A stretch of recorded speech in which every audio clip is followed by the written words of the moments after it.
तो आज हमारे सामने दो बहुत ही कमाल के केमिकल्स हैं। एक है पोटेशियम डाइक्रोमेट जो चमकीले नारंगी लाल क्रिस्टल जैसा दिखता है, और दूसरा है पोटेशियम परमैंगनेट। उसका गहरा शाही बैंगनी रंग तो शायद हम सबने कभी न कभी देखा ही है।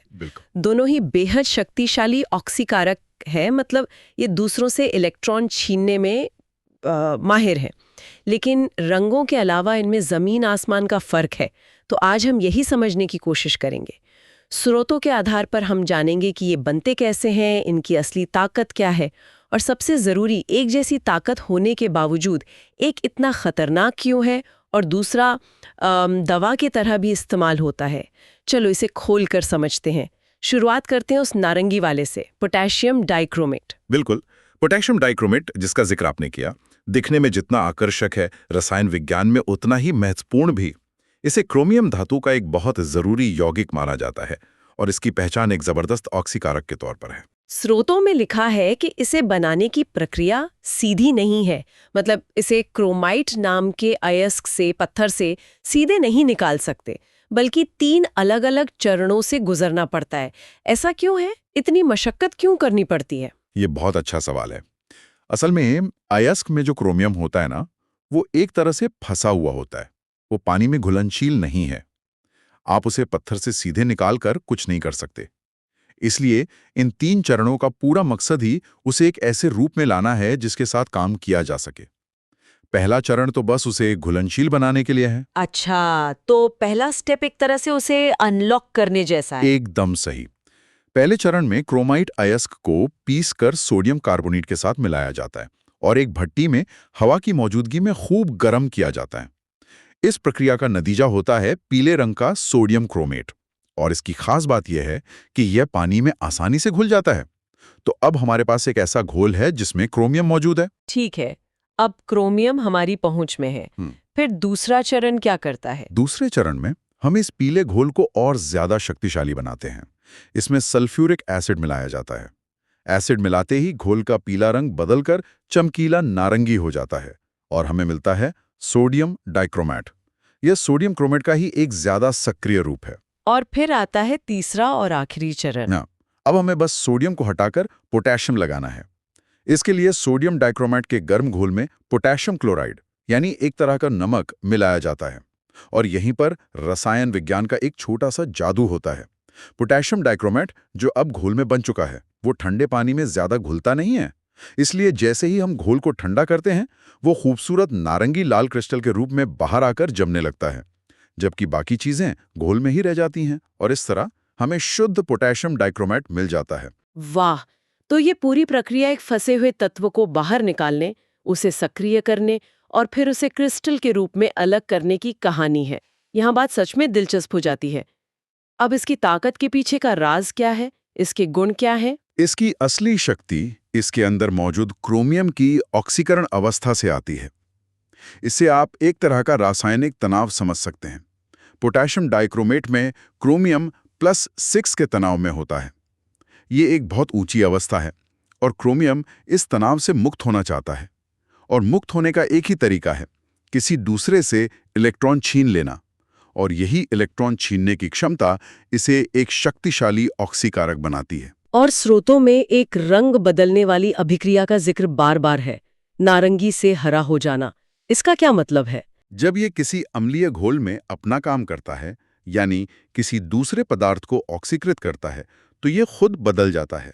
इसका नारंगी रंग का डाइक्रोमेट आयन हरे रंग के क्रोमियम आयन में बदल जाता है। आपको बस इतना याद रखना है कि रंग का नारंगी से हरा हो जाना इस बात का पक्का सबूत है कि इसने अपना काम कर दिया है। ये एक विजुअल सिग्नल है, जैसे ट्रैफिक लाइट का लाल से हरा हो जाना। एक मिनट, ये बात मुझे थोड़ी उलझा रही है। एक और जगह लिखा है कि ये पीला भी होता है और नारंगी भी, और ये सिर्फ पीएच पर निर्भर करता है। एक ही केमिकल सिर्फ एसिड या बेस मिलाने से पीले से नारंगी हो जाता है और उसका बर्ताव भी बदल जाता है। क्या हम इसे एक तरह का केमिकल स्विच कह सकते हैं? बिल्कुल, आपने बहुत सही शब्द इस्तेमाल किया, केमिकल स्विच। अगर घोल क्षारीय है तो ये पीले रंग के क्रोमेट आयन के रूप में रहता है, लेकिन जैसे ही आप उसमें थोड़ा एसिड डालकर उसे अम्लीय बनाते हैं, ये फौरन नारंगी लाल डाइक्रोमेट आयन में बदल जाता है, जो ज्यादा शक्तिशाली ऑक्सीकारक है। तो पीएच के जरिए आप इसकी पहचान और शक्ति दोनों को नियंत्रित कर सकते हैं। ये तो कमाल है। अच्छा, इतने अनोखे गुणों वाले केमिकल का इस्तेमाल कहाँ-कहाँ होता है? इसके उपयोग काफी फैले हुए हैं, लेकिन बहुत खास जगहों पर। इसका सबसे बड़ा उपयोग चमड़ा उद्योग में लेदर की टैनिंग के लिए होता है, जिससे लेदर मजबूत और टिकाऊ बनता है। इसके अलावा विश्लेषणात्मक रसायन विज्ञान में इसे एक प्राइमरी स्टैंडर्ड के तौर पर इस्तेमाल करते हैं। प्राइमरी स्टैंडर्ड, ये क्या होता है? सोचिए, ये केमिस्ट के लिए एक एकदम सटीक बाट या वजन जैसा है, क्योंकि ये हवा से नमी नहीं सोखता, इसका वजन कभी घटता बढ़ता नहीं है, ये बेहद शुद्ध और स्थिर होता है। इससे जब भी कोई माप लिया जाता है, वो हमेशा 100% भरोसेमंद होता है। ये दूसरे केमिकल्स की शुद्धता जांचने का एक सुनहरा मापदंड है। ठीक है, तो ये लेदर टैनिंग और लैब में सटीक माप के लिए काम आता है, लेकिन आपने बताया कि ये जहरीला भी है। स्रोतों में से कैंसरकारी भी बताया गया है। ये थोड़ा विरोधाभासी नहीं लगता कि एक तरफ इसका इतना जरूरी इस्तेमाल है और दूसरी तरफ ये इतना खतरनाक है? ये एक बहुत ही गंभीर और जरूरी मुद्दा है। हेक्सावालेंट क्रोमियम यानी CrVi वाले सभी यौगिक, जिनमें पोटेशियम डाइक्रोमेट भी शामिल हैं, वे अत्यधिक विषैले और कैंसरकारी माने जाते हैं। इसलिए जिन उद्योगों में इसका इस्तेमाल होता है, वहां बहुत कड़े सुरक्षा नियमों का पालन करना पड़ता है। ये एक शक्तिशाली उपकरण की तरह है, जिसे बहुत सावधानी से इस्तेमाल करना जरूरी है, वरना ये बहुत नुकसान पहुंचा सकता है। तो डाइक्रोवेट की कहानी तो समझ आ गई। एक शक्तिशाली, सटीक लेकिन बेहद खतरनाक नारंगी क्रिस्टल। अब मुझे उस दूसरे केमिकल के बारे में जानने की उत्सुकता हो रही है जो आपने शुरू में बताया था, पोटेशियम परमैंगनेट। क्या वो भी इतना ही खतरनाक है? चलिए अब परमैंगनेट पर आते हैं। अगर डाइक्रोमेट एक शक्तिशाली उपकरण है, तो पोटेशियम परमैंगनेट रसायन विज्ञान की दुनिया का एक स्विस आर्मी नाइफ है। यह डाइक्रोमेट से भी ज्यादा शक्तिशाली ऑक्सीकारक माना जाता है और इसके उपयोग कहीं ज्यादा विविध हैं। तो इसे कैसे बनाया जाता है? क्या इसकी प्रक्रिया भी उतनी ही जटिल है? नहीं, इसकी प्रक्रिया थोड़ी अलग और कह सकते हैं सीधी है। इसकी कहानी पायरोलुसाइट नाम के एक खनिज से शुरू होती है, जो असल में मैंगनीज डाइऑक्साइड है। यह एक गहरे भूरे काले रंग का पाउडर होता है। पहले चरण में इस पाउडर को पोटेशियम हाइड्रोक्साइड के साथ मिलाकर हवा में गर्म किया जाता है। इससे हमें एक गहरे हरे रंग का यौगिक मिलता है, जिसे पोटेशियम मैंगनेट कहते हैं। हरे रंग का? लेकिन परमैंगनेट तो बैंगनी होता है। सही पकड़ा आपने। अभी हम आधे रास्ते पर हैं। दूसरे और अंतिम चरण में इस हरे रंग के पोटेशियम मैंगनेट को ऑक्सीकृत करके बैंगनी रंग के पोटेशियम परमैंगनेट में बदला जाता है। ये काम करने के लिए इसे एक तरह का इलेक्ट्रिक शॉक दिया जाता है, जिसे इलेक्ट्रोलिटिक ऑक्सीकरण कहते हैं। इस बिजली के झटके से ये हरे से गहरे बैंगनी रंग में बदल जाता है और हमें अपने जाने पहचाने क्रिस्टल मिल जाते हैं। तो इस सब का क्या मतलब है? इसकी इतनी जबरदस्त शक्ति के पीछे का रसायन विज्ञान क्या है? अगर आपको डाइक्रोमेट का +6 का रासायनिक तनाव याद है, तो यहाँ मामला और भी ज्यादा है। पोटेशियम परमैंगनेट में मैग्नीज अपनी उच्चतम ऑक्सीकरण अवस्था यानी +7 में होता है। ये इतना ज्यादा तनाव है कि मैंगनीज हर हाल में इलेक्ट्रॉन छीनकर शांत होना चाहता है। यही बेचैनी और अस्थिरता इसे एक जबरदस्त ऑक्सीकारक बनाती है। इसका गहरा बैंगनी रंग भी इसी उच्च ऊर्जा अवस्था का नतीजा है। और स्रोतों के मुताबिक ये भी पीएच के साथ अपना रंग और व्यवहार बदलता है, शायद डाइक्रोमेट से भी ज्यादा। हाँ, और ये इसकी सबसे बड़ी खूबी है। ये अलग अलग माहौल में अलग अलग किरदार निभाता है। देखो, अगर माध्यम अम्लीय है तो ये बैंगनी से पूरी तरह रंगहीन हो जाता है, मतलब इसका बैंगनी रंग पूरी तरह गायब हो जाता है। अगर माध्यम न्यूट्रल या हल्का क्षारीय है, जैसे सादा पानी, तो ये भूरे रंग के मैंगनीज डाइऑक्साइड में बदल जाता है, जो एक तरह की कीचड़ जैसा दिखता है। और अगर माध्यम बहुत ज्यादा क्षारीय है, तो ये वापस उसी हरे रंग के मैग्नेट में बदल जाता है, जहां से इसकी बनने की कहानी शुरू हुई थी। अरे वाह! तो मतलब परमैंगनेट इतना शक्तिशाली है कि टाइट्रेशन में ये खुद ही अपना इंडिकेटर बन जाता है। उसका बैंगनी रंग गायब होना ही फिनिश लाइन है।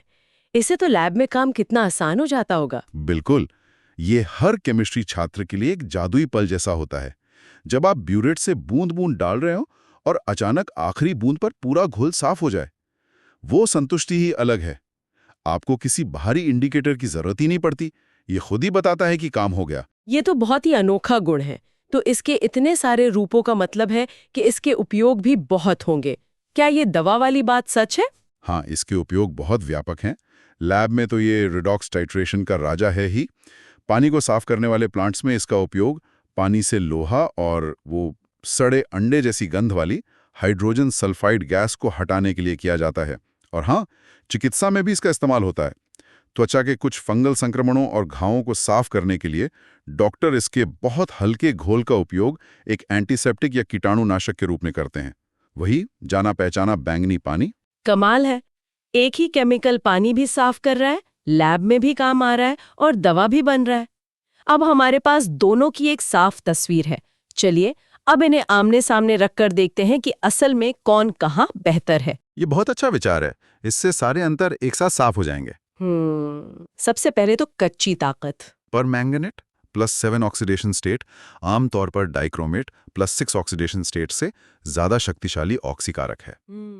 उसका रासायनिक तनाव ज्यादा है ना? हाँ बिल्कुल। और काम करने का दायरा? यहाँ पर परमैंगनेट साफ तौर पर जीतता है। वो अम्लीय, क्षारीय और उदासीन तीनों माध्यमों में काम कर सकता है, जबकि डाइक्रोमेट एक स्पेशलिस्ट की तरह है जो मुख्य रूप से अम्लीय माध्यम में ही अपना जलवा दिखाता है। और लैब में इस्तेमाल के लिहाज से आपने बताया कि परमैंगनेट खुद ही इंडिकेटर है। हाँ, ये एक बड़ा अंतर है।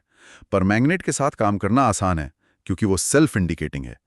डाइक्रोमेट के साथ आपको एक बाहरी सूचक की जरूरत पड़ती है जो आपको बताए कि अभिक्रिया कब पूरी हुई। और सबसे बड़ा सवाल, विषाक्तता और सुरक्षा। ये सबसे अहम अंतर है। जैसा हमने बात की, डाइक्रोमेट यानी हेक्सावैलेंट क्रोमियम एक ज्ञात कैंसरकारी पदार्थ है और बहुत जहरीला है। वहीं पोटेशियम परमैंगनेट तुलनात्मक रूप से बहुत कम विषैला है। बेशक इसे भी सावधानी से इस्तेमाल करना चाहिए, लेकिन ये उस स्तर का खतरा पैदा नहीं करता जैसा डाइक्रोमेट करता है। यही वजह है कि परमैंगनेट का इस्तेमाल पानी साफ करने और दवा में हो सकता है, जबकि डाइक्रोमेट का कभी नहीं। तो अगर मैं इसे संक्षेप में समझूं, डाइक्रोमेट एक बहुत ही सटीक, खतरनाक, विशेषज्ञ उपकरण है जिसे खास कामों के लिए बहुत सावधानी से इस्तेमाल किया जाता है, जैसे लेदर बनाना। और परमैंगनेट एक ज्यादा शक्तिशाली बहुमुखी वर्कहॉर्स है जो कई तरह के काम कर सकता है और तुलना में ज्यादा सुरक्षित है।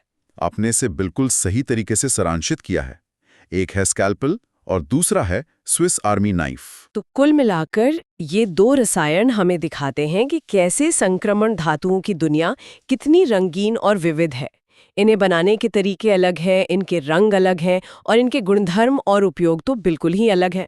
अगर हम इसे बड़ी तस्वीर से जोड़कर देखें तो ये सोचना कितना आकर्षक है कि सिर्फ एक अकेली संख्या, ऑक्सीकरण अवस्था यानी +7 बनाम +6, इन यौगिकों के बारे में लगभग सब कुछ तय कर देती है।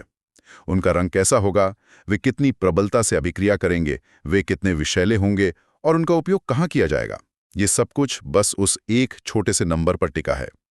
ये हमें सोचने पर मजबूर करता है कि हमारे आसपास की दुनिया में न जाने कितनी और चीज़ों की पूरी पहचान, उनका पूरा वजूद एक ऐसे ही सूक्ष्म अदृश्य गुण से तय होता होगा।